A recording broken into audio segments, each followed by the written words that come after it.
America से गेहूं आयात करने का एक बड़ा खामियाजा देश को भुगतना पड़ रहा है। उस अमेरिकन गेहूं के साथ कभी किसी काल में कई दशक पूर्व गाजर घास आई। जो गाजर घास ये देख रहे हैं, पहाड़ के लिए, खेत के लिए, जंगलों के लिए अभिशाप बन गया यह गाजर घास। ऐसा माना जाता है कि जहाँ गाजर घास की उपज हो जाती है वहाँ कोई फसल नहीं होती, कोई पेड़ पौधे नहीं जीवित रह सकते। कृषि रक्षा विज्ञान केंद्र धनौरी, कृषि विज्ञान केंद्र धनौरी की ओर से इसके लिए 16 अगस्त से जागरूकता सप्ताह चलाया जा रहा है। आज हम बात करेंगे डॉक्टर साहब से, वैज्ञानिक हैं कृषि विज्ञान केंद्र से, कि गाजर घास का जड़ से उन्मूलन कैसे हो, नष्ट कैसे इसको किया जाए। इसलिए डॉक्टर साहब आप परिचय। मेरा नाम doctor Vinod Kumar, professor agronomy, कृषि विज्ञान केंद्र धनौरी। मेरा नाम doctor Vinod Kumar, professor agronomy, कृषि विज्ञान केंद्र धनौरी, जो गोविंद बल्लभ पंत कृषि एवं प्रौद्योगिकी विश्वविद्यालय के अंतर्गत कार्य करता है।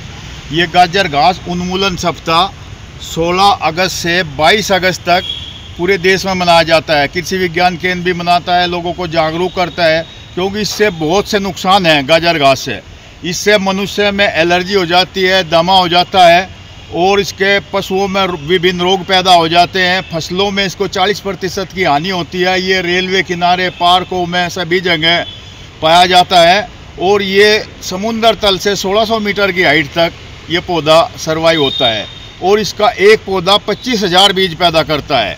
और ये 4 महीने का इसका जीवन चक्र है। साल में 4 इसकी जनरेशन हो जाती है। इसमें डोमिनेंसी पीरियड नहीं होता इसके बीज में।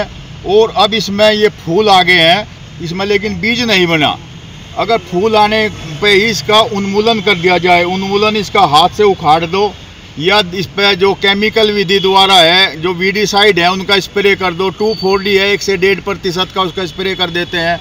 ग्लाइफोसेट है 1 से 1.5% ग्लाइफोसेट का स्प्रे कर देंगे, में बिल्कुल नष्ट हो जाएगा। कैसे? और जो साधक है 15 से 20% अभी इस पर स्प्रे कर देंगे तो उससे भी ये नष्ट हो जाता है। ये तो हो गए केमिकल से और तमाम उपायों से जिसको नष्ट करने का। केमिकल का दुष्प्रभाव भी है, कहीं ना कहीं केमिकल का दूसरे पेड़ पौधों पे दुष्प्रभाव होगा।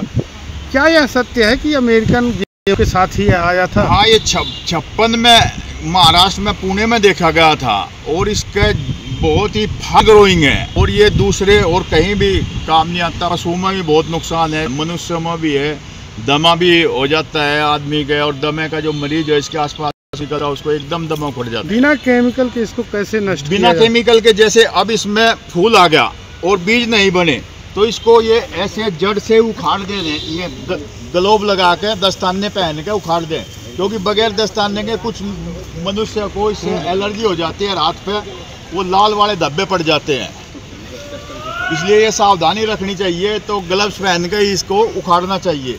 और ये सारी पूरी इस तरह से सुबह के टाइम या शाम के टाइम इसको उखाड़ दें। ये जड़ से ही उन्मूलन हो जाता है, ये फूल नहीं बने और जड़ भी उखड़ जाती है, आगे ये पैदा ही नहीं होगा।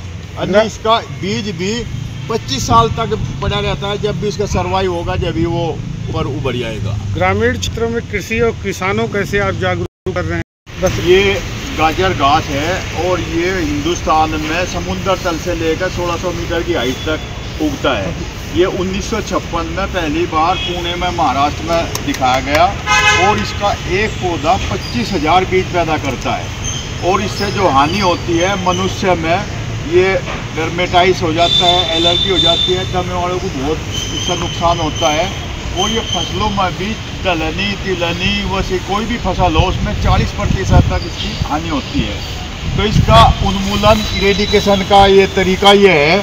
अब इसमें फूल तो आ गया, लेकिन अब इसमें अभी बीज नहीं बना, और जब तक इसका बीज नहीं बनता तो इसे हाथ से जैसे ऐसे उखाड़ दो।